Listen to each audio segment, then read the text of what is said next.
Good morning everyone. दोस्तों, आज है जुलाई 18 2023 और हम लोग करेंगे द हिंदू न्यूज़पेपर के एनालिसिस। मेरा नाम है सितेंद्र चौधरी और आज फिर से हम लोग कुछ टॉपिक्स यहाँ पे करने वाले हैं। तो कुछ तो टॉपिक यहाँ पे बिल्कुल नए रहेंगे। कुछ टॉपिक्स यहाँ पे थोड़े से रिपीटेड होने वाले हैं। जैसे कॉन्स्टिट्यूशनल बेंच वाला टॉपिक है, थोड़ा सा रिपीटेड है और ये जिस केस से जुड़ा हुआ है, दिल्ली और में जो गवर्नमेंट के बीच में और एलजी के बीच में जो इशू चल रहे हैं, तो ये टॉपिक थोड़ा रिपीटेड होने वाला है। इसे हम लोग जीएस पेपर 2 के पर्सपेक्टिव से थोड़ा सा कवर करेंगे। जो नया टॉपिक है वो ये होने वाला है रूपी दिरहम ट्रेड, यानी कि इंडिया यूएई के साथ फ्यूचर में हम लोगों ने बेसिक प्लान कर लिया है। हम लोग रूपी के अंदर ट्रेड किया करेंगे, दिरहम के अंदर ट्रेड किया करेंगे। तो इसके बारे में बात करेंगे, नया टॉपिक है। उसके अलावा फेम 1 और फेम 2 दो स्कीम्स के बारे में बात करेंगे। हालांकि ये भी रिपीटेड सा है, लेकिन इसको थोड़ा हम लोग देखेंगे। काफी समय पहले शायद हम लोग ने इस टॉपिक को कवर किया था। Apart from that, electrical vehicles in India, ये कल वाले न्यूज़पेपर में एक एडिटोरियल आया था। कल इसका कंटेंट मैंने बना लिया था, लेकिन वो समय की कमी की वजह से हम लोग नहीं कर पाए थे। अच्छा था एडिटोरियल। तो ये एडिटोरियल हम लोग कल से कवर करेंगे और ये वाला हम लोग आज कवर करेंगे। यूनिफॉर्म सिविल कोड क्यों ज़रूरी है? यूनिफॉर्म सिविल कोड के अगेंस्ट में हम बहुत सारे पॉइंट्स ऑलरेडी हाइलाइट कर चुके हैं, लेकिन आज कुछ बात करेंगे यूनिफॉर्म सिविल कोड ज़रूरी क्यों है इस एडिटोरियल के पर्सपेक्टिव से। ठीक है, चलो। तो ये कुछ आर्टिकल हम लोग करने वाले हैं, लेकिन आगे बढ़ने से पहले अनाउंसमेंट है छोटी-सी। एक तो जब भी आप वीडियो देखते हो तो वीडियो को लाइक किया करो। कमेंट सेक्शन में अपने कमेंट कर सकते हो, फीडबैक देख सकते हो। Hi, hello, good morning, good evening, जो भी आपको करना है आप कर सकते हो, ताकि मुझे पता चलता रहे कौन से स्टूडेंट हैं हमारे जो रेगुलर एनालिसिस देखते हैं। अपार्ट फ्रॉम दैट, सैटरडे के दिन वीकेंड पे हमारी एक क्लास होती है शाम को, करंट अफेयर की क्लास होती है, जिसमें पूरे वीक का करंट अफेयर हम लोग कवर करते हैं अच्छे से डिटेल में। ये क्यूआर कोड आप स्कैन कर सकते हो उसको ज्वाइन करने के लिए। एससी 1000 कोड अगर आप वहाँ पे ऐड करोगे तो आपको 1000 रुपीज़ का डिस्काउंट भी मिल जाएगा। वैसे भी बहुत महँगा ये कोर्स बिल्कुल भी नहीं है। उसके अलावा अगर आप फाउंडेशन कोर्स आपको ज्वाइन करना है तो ये व्हाट्सएप नंबर आपको दिया हुआ है, वेबसाइट पे जाके भी विजिट कर सकते हो। इसमें पूरा prelims, mains, current affairs, test series, daily quiz सब कुछ यहाँ पे कवर होता है फाउंडेशन कोर्स में। चलिए जी, पहले टॉपिक पे बढ़ते हैं। ये कल वाला एडिटोरियल है, e rickshaws to the two wheeler, the shift is in share of the electrical vehicles. ठीक है, देखिए क्या कहता है।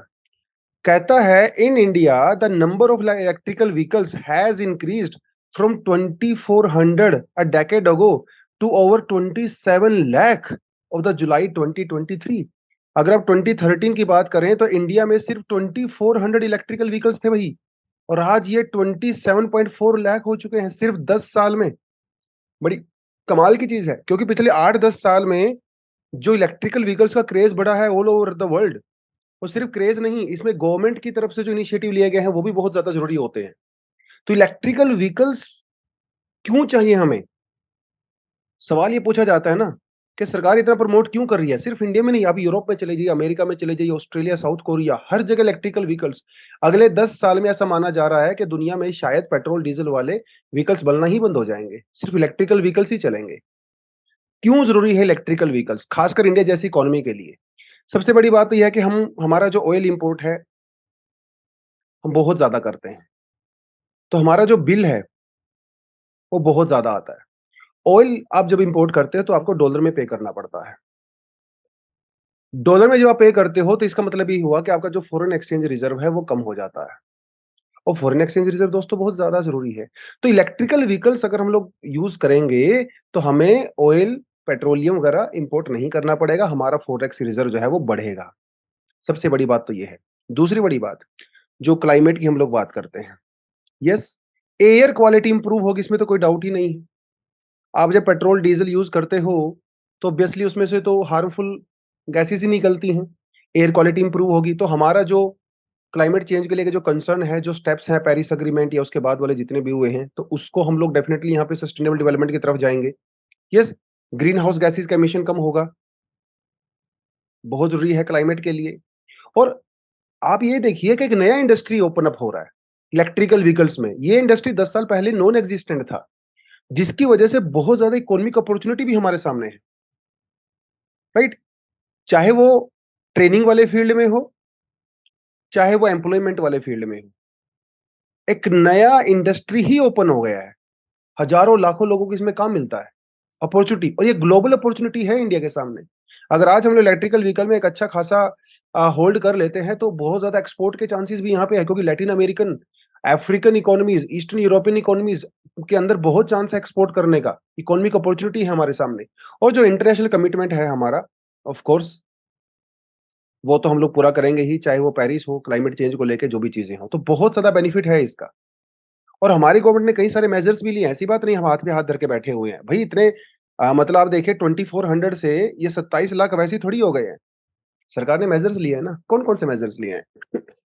National electric mobility mission plan 2020 जिसमें सरकार ने कहा था कि हम लोग एनर्जी सिक्योरिटी को एनहांस करेंगे, एनवायरनमेंट जो इम्पैक्ट है उनको भी मिटिगेट करेंगे और डोमेस्टिक मैन्युफैक्चरिंग को बूस्ट करेंगे।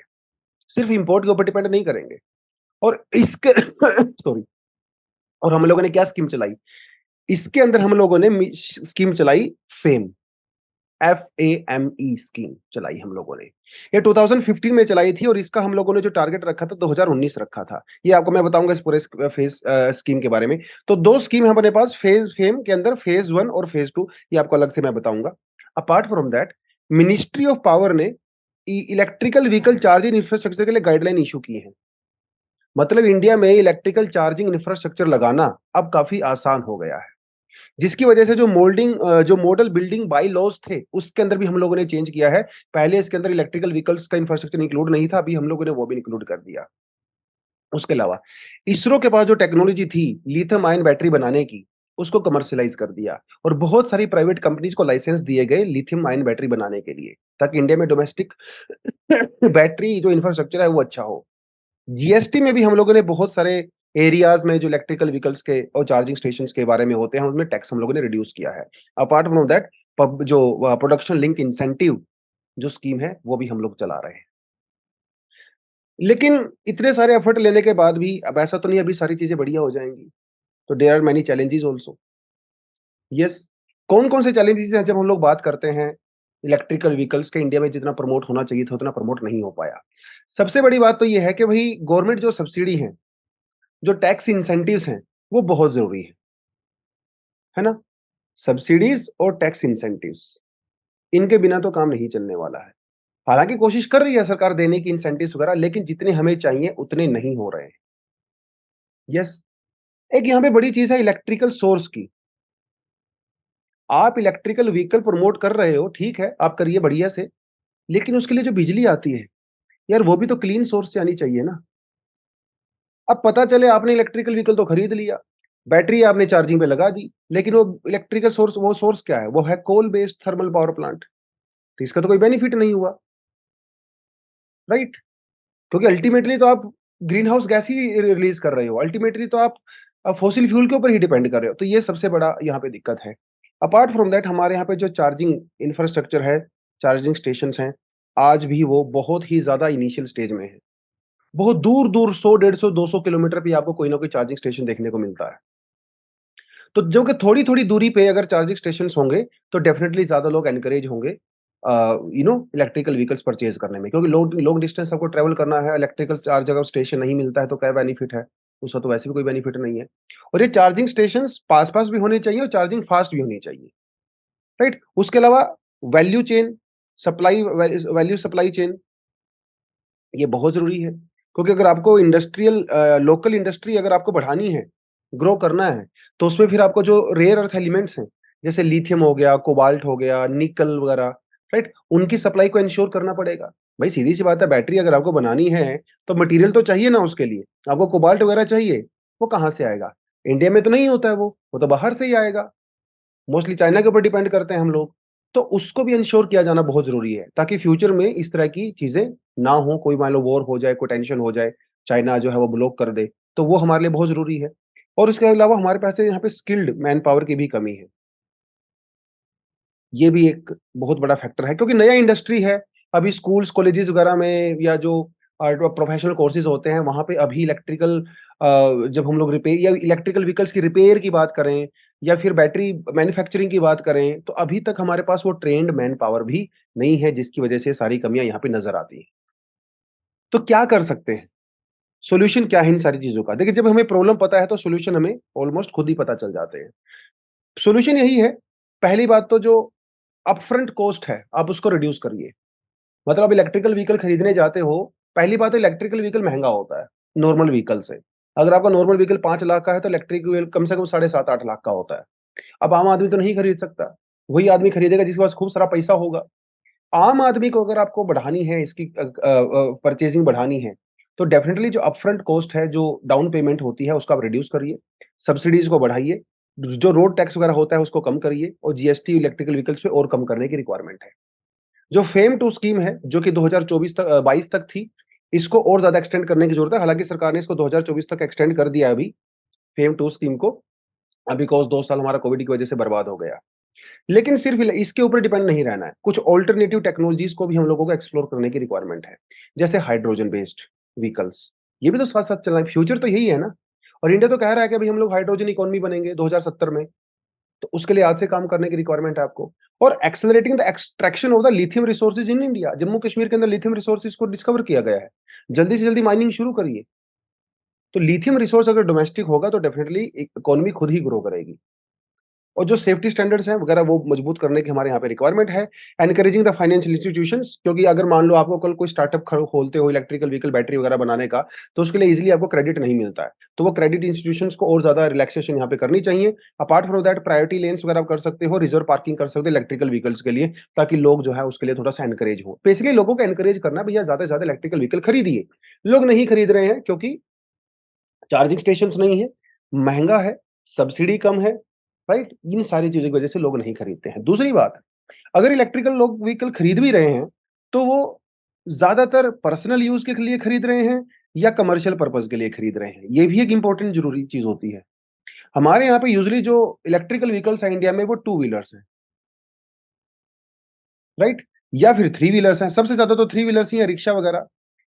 फोर व्हीलर की हमारे यहाँ पे परचेज़िंग बहुत ज़्यादा कम है और कमर्शियल व्हीकल तो इलेक्ट्रिकल बहुत ही ज़्यादा कम है। तो यहाँ पे आपको कमर्शियल में और फोर व्हीलर में ऐसा कुछ करने की रिक्वायरमेंट है, लोग वहाँ पे ज़्यादा इलेक्ट्रिकल व्हीकल्स परचेज़ करें। खाली थ्री व्हीलर ई-रिक्शा ना खरीदें भाई।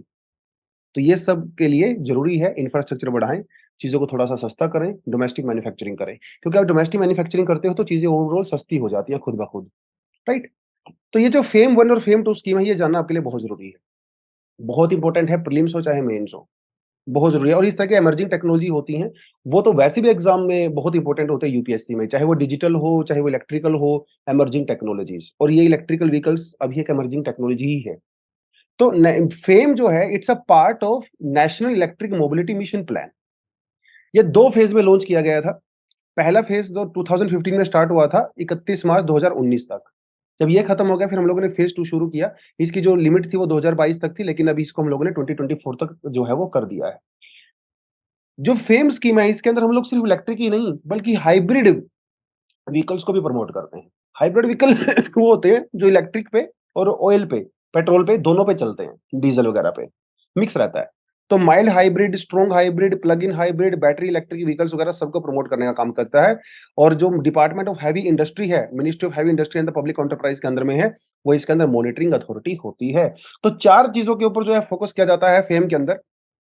टेक्नोलॉजी डेवलपमेंट करनी है, डिमांड क्रिएट करनी है क्योंकि डिमांड होगी भई तभी सप्लाई करने का फ़ायदा है, डिमांड नहीं होगी तो क्यों बनाएँगे? तो डिमांड बढ़ेगी तो मैन्युफैक्चरिंग खुद ब खुद बढ़ती है। पायलट प्रोजेक्ट्स वगैरह लगाए जाएँगे और चार्जिंग इंफ्रास्ट्रक्चर बहुत ज़रूरी है, ठीक है? ये जो फेज़ 2 है इसके कौन-कौन से फीचर्स हैं? पहली बात तो पब्लिक इन जो हमारे यहाँ पे ट्रांसपोर्टेशन है उसको इलेक्ट्रिफिकेशन करनी है ऑफ कोर्स। बसेस हैं, थ्री व्हीलर्स हैं, ठीक है? उसके अलावा जो ई फोर व्हीलर्स हैं हमारे यहाँ पे हैं, उनकी उनको सब्सिडी वगैरह देके उनके नंबर ऑफ व्हीकल्स बढ़ाने हैं। देखिए, in three wheel and the four wheel segment incentives will be applicable mainly to the vehicle used for the public transport.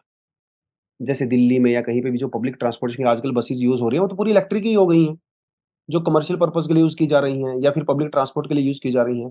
Two wheeler segment के अंदर भी जो प्राइवेट व्हीकल्स होते हैं, उनको भी एनकरेज करना है। लिथियम आयन बैटरी की जो टेक्नोलॉजी है, उसको एनहांस करना है और डोमेस्टिकली प्रोडक्शन भी करना है। Scheme proposes for the establishment of the charging infrastructure whereby 2700 charging station will be established in the metros। जो मेट्रो सिटी हैं 1 मिलियन प्लस सिटीज़ हैं जहाँ पे 10 लाख से ज़्यादा लोग रहते हैं या इवन हिली स्टेट्स हैं, वहाँ पे 2700 चार्जिंग स्टेशंस लगाने हैं। चार्जिंग स्टेशन लगाएँगे तभी तो काम चलेगा। क्या कहता है? There should be availability of at least 1 charging station in a grid of 3 kilometre into 3 kilometre. 3 kilometre की रेंज में एक होना चाहिए चार्जिंग स्टेशन, तभी तो लोग खरीदेंगे। और हाईवेज़ वगैरह पे तो बहुत ज़्यादा ज़रूरी है क्योंकि वहाँ पे लॉन्ग डिस्टेंस लोग ट्रैवल करते हैं। तो हर 25 किलोमीटर पे हाईवे पे एक इलेक्ट्रिकल चार्जिंग स्टेशन होना ज़रूरी है और जो नॉर्मल एरियाज़ में 3 किलोमीटर इंटू 3 किलोमीटर, ये होती है हमारी फेम टू स्कीम के कुछ फीचर्स। तो ये पूरा मैंने आपको बताया। बाकी इलेक्ट्रिकल व्हीकल के क्या बेनिफिट है आपको अच्छे से पता है, मैंने बता दिया। चैलेंजेस हम लोगों ने देख लिया, सॉल्यूशन हम लोगों ने देख लिया, फेम 1 और फेम 2 ये स्कीम हम लोगों ने देख लिया। तो एक डिसेंट सा कंटेंट आपके पास इकट्ठा हो गया है, आप इसको अपने नोट्स में ऐड कर सकते हो। चलिए जी। रूपी दिरहम deal is bilateral NOA. Modi ji अभी फ्रांस गए थे। फ्रांस से आते हुए उनका मन मड मूड किया, उन्होंने यूएई में अपना जहाज रुकवाया और वहाँ पे वो मिले। अ, यूएई के जो फाइनेंस मिनिस्टर हैं, उनसे भी मिले, कई लोगों से मुलाकात हुई और यूएई तो वैसे भी हमारा बड़ा ख़ास मित्र है, ऐसी बात नहीं है। मिडल ईस्ट में बहुत ही ज़्यादा यूएई के हम लोग काफ़ी क्लोज़ हैं, क्योंकि बहुत सारे मिलियंस ऑफ लोग जो है वो यूएई में इंडिया के काम करते हैं और वही बिलियंस ऑफ डॉलर्स का जो रेमिटेंस है, वो भी हमें मिलता है यूएई से। तो हम लोगों ने डिसाइड किया है कि भई हम लोग आपस में रूपी और दिरहम में ट्रेड किया करेंगे। अगर इंडिया को रूपी पे यूएई को पे करना है तो हम रूपी में पे करेंगे, वो हमें दिरहम में पे कर सकते हैं। तो ये एक ज़बरदस्त एक हम लोगों ने एग्रीमेंट यहाँ पे किया है। तो रशिया के साथ हम लोगों ने कोशिश किया था रूपी में करने का, बट वो मोर और लेस वो फेल हो गया। देखते हैं दिरह इसके साथ यूएई के साथ क्या रहेगा।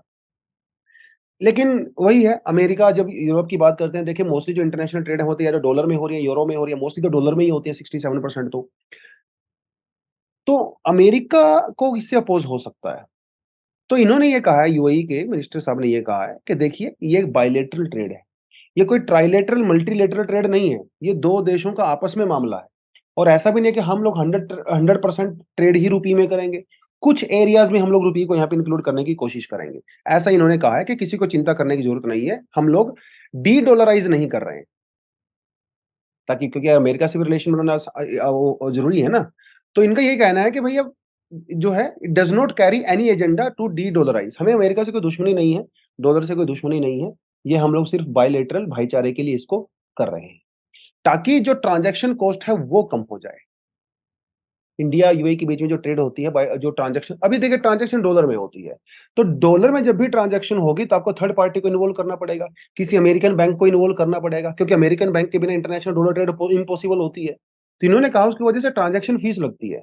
तो अगर हम रुपये और दिरहम में ट्रेड करेंगे तो ये ट्रांज़ैक्शन फीस कम होगी, हमारी कॉस्ट कम हो जाएगी। जिस तरह से इन्फ्लेशन बढ़ रही है समाज में, इकोनॉमी में, तो चीज़ों के प्राइसेज़ भी थोड़े डाउन आ जाएँगे। राइट? और हमें ये भी पता है कि फ्री ट्रेड एग्रीमेंट किया था इंडिया और यूएई ने। फ्री ट्रेड एग्रीमेंट करने के बाद हमारी जो लास्ट ईयर हम लोगों ने किया था, हमारी ट्रेड एकदम से इंक्रीज़ हो गई है। $85 बिलियन का ट्रेड हमारे बीच में होता है। हालाँकि हम लोग एक्सपोर्ट ज़्यादा करते हैं 50 बिलियन और सिर्फ 35 बिलियन ही हम लोग एक्सपोर्ट करते हैं यूएई को, इम्पोर्ट ज़्यादा करते हैं यूएई से। तो एक ट्रेड डेफिसिट तो है हमारे बीच में। तो ये चिंता का विषय है खैर ट्रेड डेफिसिट, बट यार क्योंकि हमारा काम क्या है? हम तो पेट्रोलियम लेते हैं, नेचुरल गैस वगैरह लेते हैं। एक्सपोर्ट हम लोग थोड़ा-सा कम करते हैं। तो ये एक थोड़ा देखना यहाँ पे रहेगा। जो सबसे बड़ा इश्यू है इंडिया और यूएई के बीच में वो है एएसए, एयर सर्विस एग्रीमेंट। बड़े समय हो गया 2014 के बाद से डील चल रही थी इंडिया यूएई के बीच में कि इंडिया से बहुत सारे लोग जो जाते हैं यूएई में काम करने के लिए वहाँ से वापस इंडिया में आते हैं। यूएई काफ़ी समय से डिमांड कर रहा है कि इंडिया से जो फ्लाइट्स हैं वो बढ़ाई जाएँ, यूएई की। लेकिन उसको हम लोग नहीं बढ़ा रहे हैं। क्योंकि अगर हम लोग फ्लाइट की संख्या बढ़ाएँगे तो उसमें यूएई की जो एयरलाइन्स हैं उनको बेनिफिट होगा। और हमारी जो डोमेस्टिक एयरलाइन्स हैं, उनको बेनिफिट नहीं होगा, जिसकी वजह से हम लोग ये सब नहीं कर रहे हैं। तो ये एक मुद्दा ऐसा है इंडिया और यूएई के बीच में जो आज भी अटका हुआ है। फ्री ट्रेड एग्रीमेंट करने के बावजूद भी अटका हुआ है और इसका रीज़न यही होता है कि क्योंकि फ्लाइट कम है, लोग जाने वाले ज़्यादा हैं, तो टिकट का प्राइस अनफॉर्चुनेटली इंक्रीज़ हो जाता है। दुबई वगैरह जाने में। तो ये थोड़ा-सा आप यहाँ पे देख सकते हो। बाकी हमारे बीच में जो फ्री ट्रेड एग्रीमेंट हुआ है, उसके कुछ फीचर्स हैं। ये तो बहुत पुराना टॉपिक है। लास्ट ईयर हम लोगों ने इसको काफ़ी कुछ बहुत बार किया था। एनर्जी पार्टनरशिप हो, चाहे इमर्जिंग टेक्नोलॉजीज़ के बारे में बात करें, डिफेंस सिक्योरिटी के बारे में बात करेंगे। यहाँ पे भी हमारा जो एकदम रिलेशन बहुत अच्छा है। हेल्थ कॉर्पोरेशन और फूड सिक्योरिटी के अंदर भी इंडिया से जो व्हीट है, राइस वगैरह है, वो खासकर बासमती राइस, इवन फ्रूट्स वगैरह स्पेशली मैंगो बहुत ज़्यादा हम लोग एक्सपोर्ट करते हैं यूएई को। हेल्थ कॉर्पोरेशन की बात करें तो रिसर्च प्रोडक्शन वगैरह में और इंडिया में जैसे नर्सेज़ हैं, हमारे जो डॉक्टर्स हैं, उनकी काफ़ी डिमांड रहती है यूएई के अंदर, तो वो भी एक जो है इम्पोर्टेंट चीज़ है। इंडिया यूएई ने कल्चरल काउंसिल भी सेटअप की है और दिवाली वगैरह भी सेलिब्रेट की गई थी, तो ये भी कहीं न कहीं एक कल्चरल यूनिटी को ही शो करता है यूएई के साथ हमारा। तो रिलेशन तो हमारा एकदम अच्छा चल रहा है, ऐसी बात नहीं है और यूएई का हमारे लिए बेनिफिट भी बहुत है। इंडिया भी यूएई के साथ अपने जो रिलेशन है, उनको बहुत ज़्यादा इम्पोर्टेंस देता है। क्योंकि एक तो उसकी जो आप ये देखिए रेमिटेंस की जब हम लोग बात करते हैं रेमिटेंस की बात करते हैं। इंडिया ने टोटल $83 बिलियन 2020 की बात कर रहा हूँ मैं। $83 बिलियन का रेमिटेंस हम लोगों ने रिसीव किया। रेमिटेंस क्या होता है? जो इंडियंस लोग बाहर काम करते हैं विदेशों में, जब वो यहाँ पे पैसा भेजते हैं तो उसे रेमिटेंस कहते हैं। इस $83 बिलियन में से $21 बिलियन सिर्फ यूएई ने कंट्रीब्यूट किया। समझ रहे हो? कितना ज़रूरी है हमारे फॉरेन एक्सचेंज रिज़र्व के लिए यूएई। उसके अलावा इसकी जो स्ट्रैटेजिक लोकेशन है और जो इसका स्ट्रैटेजिक प्लेटफ़ॉर्म प्रोवाइड करवाता है यूएई हमें, वो भी बहुत ज़बरदस्त है। जो उसकी स्ट्रैटेजिक कंसिडरेशन है। देखिए, कई बार क्या होता है, जो इंडिया से मान लो कोई सामान यूरोप में जाना है या इंडिया से सामान अफ्रीका में जाना है, मिडल ईस्ट की दूसरी कंट्रीज़ में जाना है, तो डायरेक्ट रूट हमारा नहीं होता है, तो हम लोग क्या करते हैं, सामान को यूएई लेके चले जाते हैं और यूएई से फिर उसको री-एक्सपोर्ट करते हैं। पहले उसको दुबई या किसी पोर्ट पे लेके जाएँगे, वहाँ से फिर उसकी अनलोडिंग करते हैं छोटे शिप्स में, उसके बाद उसको यूरोप में सेंड करते हैं। तो ये एक हमारे लिए बेसिकली एक रूट की तरह भी काम करता है यूएई। और मिडल ईस्ट की अगर हम लोग बात करें तो वहाँ पे हमारे जो इंटरेस्ट हैं, डेफ़िनेटली तो यूएई हमेशा हमारी सपोर्ट करता है।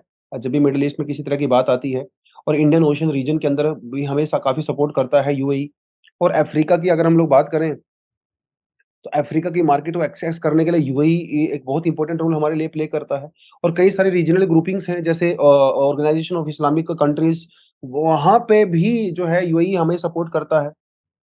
और पाकिस्तान को कहीं न कहीं काउंटर करता है यूएई वहाँ पे इंडिया की सपोर्ट वाले के चक्कर में। और इंडिया की जो सॉफ्ट पावर है वो भी तो इंक्रीज़ होती है, राइट? तो ये सारी चीज़ें हैं, तो इसकी वजह से यूएई का हमारे लिए सिग्निफिकेंस बहुत ज़्यादा है। लेकिन ऐसा भी नहीं है कि भई सारी चीज़ें बढ़िया है, अच्छी-अच्छी हैं, भई हमारे बीच में कोई इश्यूज़ नहीं है, है ना? चैलेंजेस भी बहुत सारे हैं हमारे बीच में, इंडिया यूएई के रिलेशन की हम लोग बात करते हैं। तो सबसे बड़ा चैलेंजेस तो यही है कि भई बैरियर्स बहुत हैं। आज भी इवन फ्रेट ट्रेड एग्रीमेंट होने के बावजूद भी काफ़ी ज़्यादा ट्रेड बैरियर्स हैं।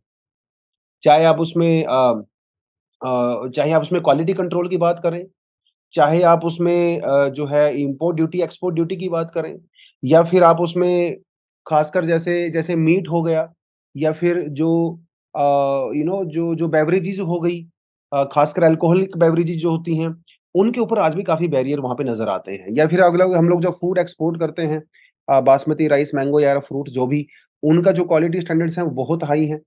ठीक है? और उसकी वजह से इंडिया में कई कई बार प्रोडक्ट्स को जो है वो बंद भी कर दिया जाता है। और अपार्ट फ्रॉम दैट भैया, चाइना का तो रोल हमेशा ही रहेगा। चाइना यूएई के रिलेशन भी बहुत ज़बरदस्त हैं और बहुत ज़्यादा इन्वेस्ट भी करता है यूएई के अंदर चाइना। तो उसकी तो दिक्कत हमेशा से ही है। उसके अलावा जब हम लोग यूएई और ईरान की बात करते हैं, ख़ैर अभी तो इश्यू इतना इम्पोर्टेंट नहीं है ये, क्योंकि ईरान के साथ अभी सऊदी अरेबिया का डील हो गया है। लेकिन ईरान भी हमारा दोस्त है, यूएई भी हमारा दोस्त है। लेकिन यूएई और ईरान दोनों आपस में 36 का आंकड़ा है। तो वो भी कहीं न कहीं यहाँ पे जो है इश्यू क्रिएट होता है। तो ये सारी चीज़ें जो है होते हुए जो है चैलेंज को हम लोग आगे बढ़ाएँगे और कुछ ना कुछ बेटर करने की कोशिश करेंगे। तो ये जो ट्रेड हुई है, इंडिया में और यूएई के बीच में, डेफ़िनेटली हमें इसका बहुत बेनिफिट मिलेगा। तो हम क्या करेंगे, हमारा जो आरबीआई है वो उनके बैंक्स के साथ जो है लोकल करेंसी सेटलमेंट एक सिस्टम बनाएँगे, जिसमें अगर हम लोग दिरहम में ट्रेड करते हैं, रुपये में ट्रेड करते हैं, तो वो करेंसी चेंज वगैरह करने का काम जो है लोकल करेंसी सेटलमेंट के द्वारा किया जाएगा और बैंक्स को जो है वो इंटरलिंकिंग यहाँ पे किया जाएगा। उसके अलावा बेनिफिट बहुत सारे हैं हमारे यहाँ पे डेफ़िनेटली। तो जो फ़ॉरेन एक्सचेंज मार्केट है वो ज़्यादा स्टेबल हो जाएगी, क्योंकि डॉलर और यूरो के ऊपर हम लोग डिपेंडेंट नहीं रहेंगे। तो कहीं न कहीं जब ट्रांज़ैक्शन कॉस्ट वगैरह कम होती है तो ease of doing business increase होता है। येस, और it would will lead to internationalization of the rupee as well. लेकिन इतना आसान नहीं है कहना। आज भी डॉलर का जो डोमिनेशन है, आप उसको तो नहीं खत्म कर सकते ऑफ़ कोर्स। क्योंकि देखिए, रुपये लेने का फ़ायदा तभी है ना किसी कंट्री को, जब वो उस रुपये को आगे किसी और को दे सके। भैया, रशिया इंडिया से रुपये तभी लेगा जब कोई और कंट्री रुपये को एक्सेप्ट करेगी, ताकि रशिया अपनी ट्रेड के लिए रुपये का यूज़ कर सके। लेकिन जब तक और कंट्रीज़ रुपये को एक्सेप्ट नहीं करेंगी, तब तक रुपये को आप लोग इंटरनेशनलाइज़ नहीं कर सकते हो।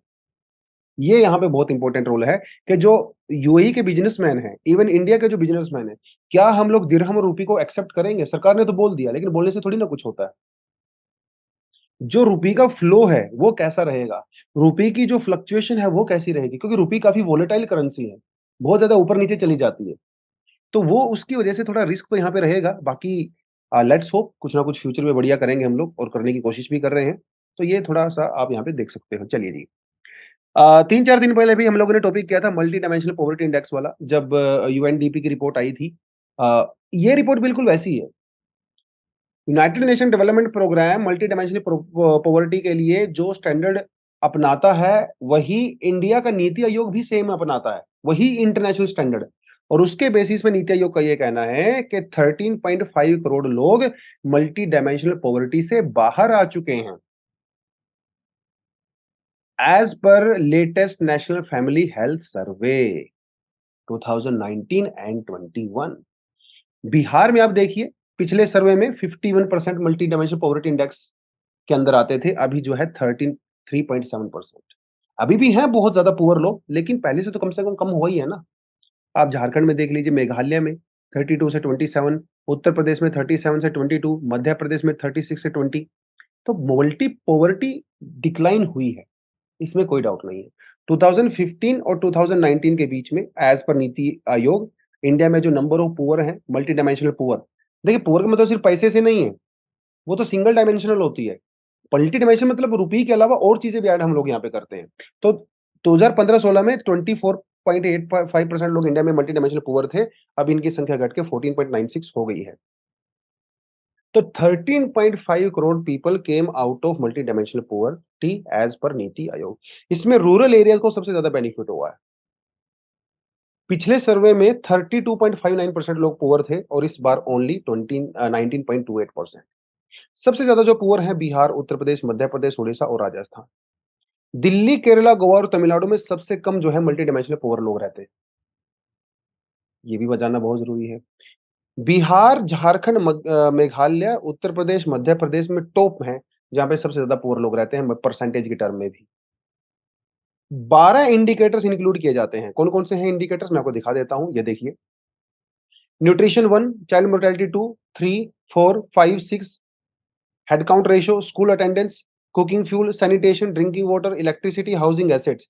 ये 12 इंडिकेटर्स हैं जिनके बेसिस पे डिसाइड किया जाता है कि भैया कोई आदमी मल्टी डायमेंशनल पुअर है या नहीं है। तो इसमें खाली पैसा नहीं है, पैसे के साथ-साथ housing, assets, cooking fuel, sanitation, education, mortality, nutrition in सब चीज़ों पे फोकस किया जाता है।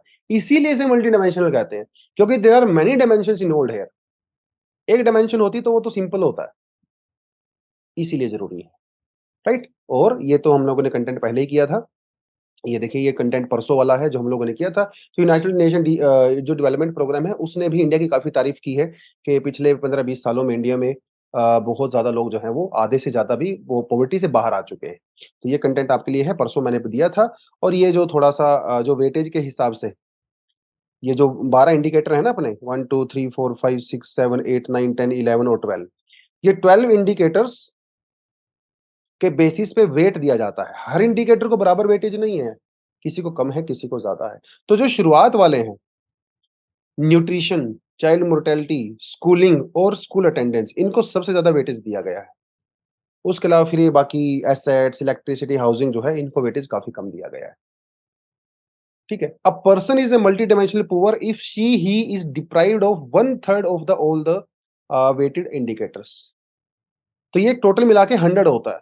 अगर 33% से लेस आपका वेटेज है टोटल में, इन सारे के सारे इंडिकेटर्स में, तो आप पुअर हो, नहीं तो आप पुअर से ऊपर हो। तो ये थोड़ा-सा इस इंडिकेटर के बारे में you should have some idea. Important है टॉपिक ये, मेंस के लिए भी और प्रीलिम्स के लिए भी। चलिए जी, Delhi dispute sorry, supreme court में send case to the constitutional bench. तो भैया झगड़ा कम होने का नाम ही नहीं ले रहा है। दिल्ली गवर्नमेंट और सेंट्रल गवर्नमेंट के बीच में जो है रस्सा-कस्सी का खेल लगातार चल ही रहा है। और कोर्ट ने पहले फैसला सुना दिया था, सुप्रीम कोर्ट ने, उसके लिए सरकार ने फिर उसमें अमेंडमेंट कर दिया, ऑर्डिनेंस ले आए। ऑर्डिनेंस ले आने के बाद फिर से वही हुआ कि भैया सिविल सर्वेंट्स को कौन कंट्रोल करेगा? सेंटर कहता मैं, स्टेट कहती है नहीं मैं करूँगा क्योंकि मैं इलेक्टेड गवर्नमेंट हूँ, आप तो इलेक्टेड नहीं हो। तो वो सारी चीज़ें चल रही हैं, सुप्रीम कोर्ट परेशान हो गया है। सॉरी। सुप्रीम कोर्ट का ये कहना है कि भैया एक बार में झगड़ा झगड़ा खत्म करो, बार-बार ये मुझसे नहीं होगा। तो दिल्ली के अंदर ये जो डिस्प्यूट चल रहा है, सुप्रीम कोर्ट इस पूरे डिस्प्यूट को कॉन्स्टिट्यूशनल बेंच को भेज सकती है। कॉन्स्टिट्यूशनल बेंच क्या होती है?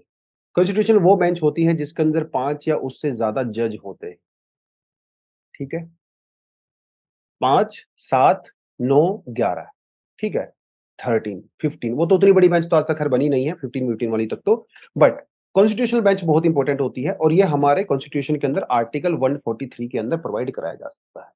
Minimum number of the judges who are to sit for the purpose of the deciding any case involving substantial question of law as to the interpretation of the constitution or the purpose of hearing any reference under article 140 shall be 5 ये constitution के अंदर लिखा हुआ है। 5 या 5 से ज्यादा जज होते हैं तो उसे कॉन्स्टिट्यूशनल बेंच कहते हैं।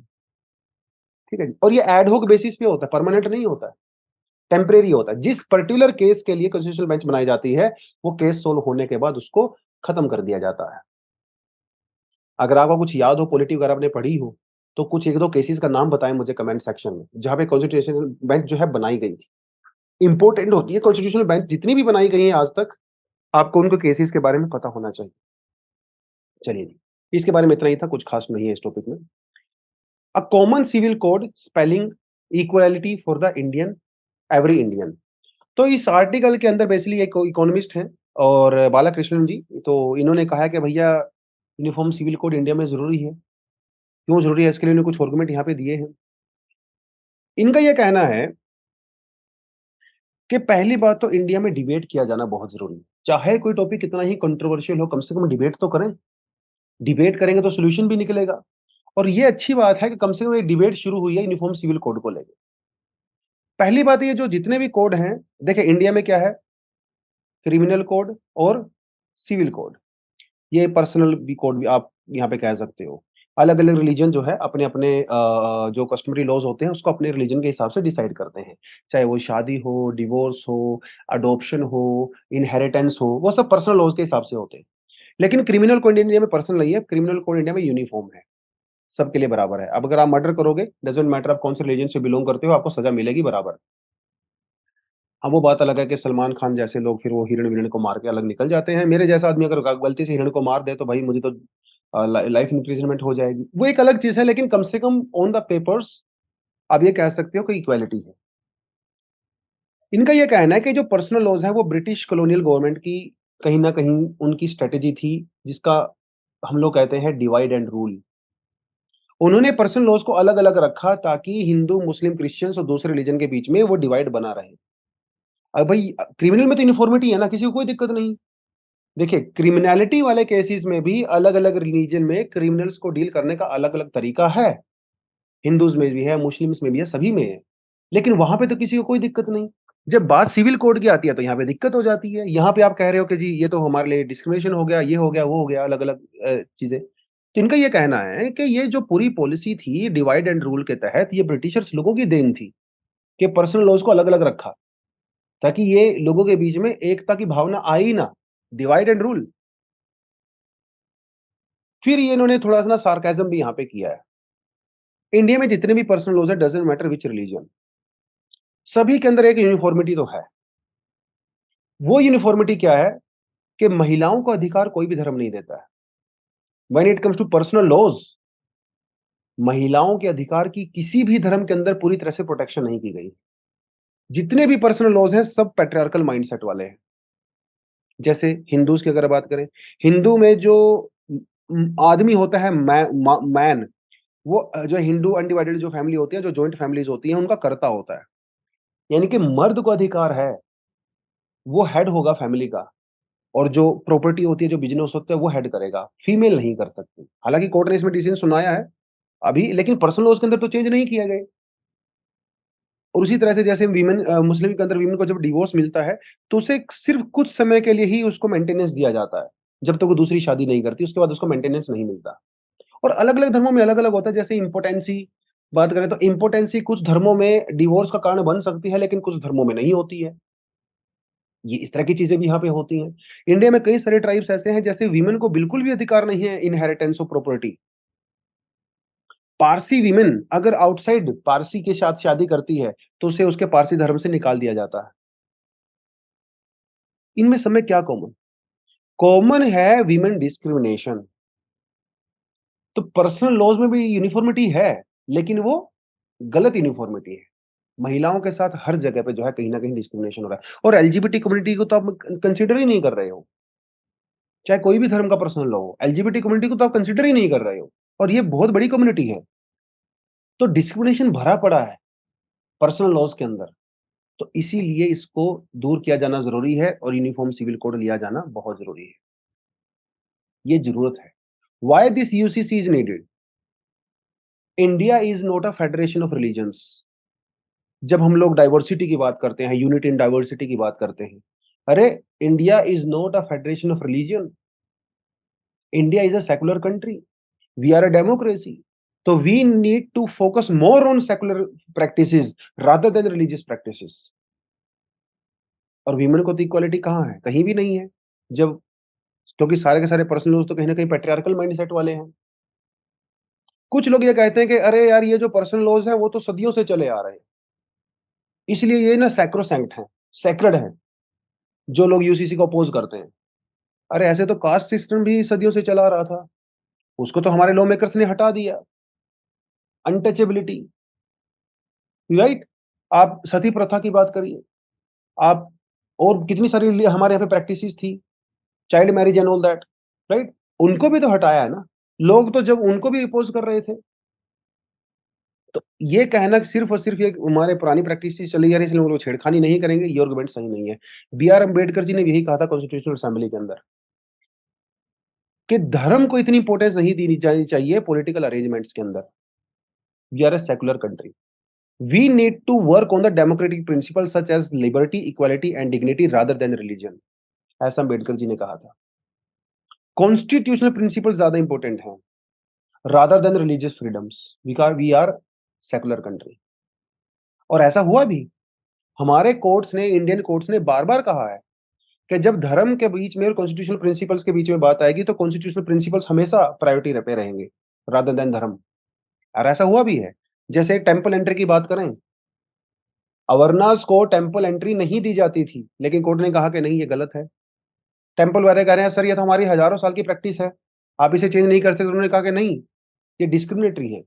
सबरीमाला टेंपल के अंदर जो है वीमेन एंट्री हुई, राइट? डिस्पाइट कि वहाँ पे जो डेटी थे वो बाल ब्रह्मचारी थे, फिर भी कोर्ट ने क्या कहा? Constitutional principles are more important rather than religious. तो ये जब जेंडर डिस्क्रिमिनेशन हो रहा है अलग-अलग धर्मों के प्राइवेट लॉज़ के अंदर, तो इसके लिए भी तो एक यूनिफ़ॉर्मिटी होनी चाहिए ना भाई। अधिकार सबको मिले हैं, फंडामेंटल राइट की बात करते हैं, राइट टू रिलीजन मेरा फंडामेंटल राइट है। रिस्पॉन्सिबिलिटीज़ का क्या? आपकी क्या रिस्पॉन्सिबिलिटी नहीं बनती कि आपके धर्म के अंदर जो महिलाओं के साथ चाहे कोई भी धर्म हो, जो डिस्क्रिमिनेशन हो रहा है उसको दूर किया जाए? उसके लिए यूनिफ़ॉर्म सिविल कोड ज़रूरी है, right? If there were to be a common civil code applicable to all Indian respect to the faith, gender and sexuality और ओरिएंटेशन, ज एलजीबीटी पॉपुलेशन को भी उसमें इंक्लूड किया जाना बहुत ज़रूरी है। तो ये कुछ आर्गुमेंट दिए गए हैं in the favour of uniform civil code. इसके अपोजिशन के आर्गुमेंट हम लोग बहुत बार कर चुके हैं, लेकिन थोड़े से हमारे पास आर्गुमेंट होने चाहिए इन the favour as well. I don't think so UPSC में मेंस में इस तरह का क्वेश्चन पूछा जाएगा इन यूसीसी को लेके, लेकिन येस इंटरव्यूज़ वगैरह में आपसे क्वेश्चन पूछा जा सकता है और इतना बर्निंग टॉपिक होते हुए you should have a decent understanding of the topic as well. तो इसलिए ज़रूरी है। बाकी 1-2 स्लाइड मैंने आपके लिए अलग से डाली हुई है, जो हम लोग पहले पढ़ चुके हैं। यूनिफ़ॉर्म सिविल को लेके कई सारे जो है जजमेंट्स हैं सुप्रीम कोर्ट की, केसेस इन्वॉल्व हैं। आप यहाँ पे देख सकते हो। Then you have some other arguments also in favour of UCC, equality, gender discrimination, social reform ये वाला। ये पुराना कंटेंट है, आपके पास सबके पास होगा। कुछ एडिशनल आर्टिकल भी दिए गए हैं, तो आज के लिए इतना ही करेंगे। Thank you very much, all the best. जय हिंद।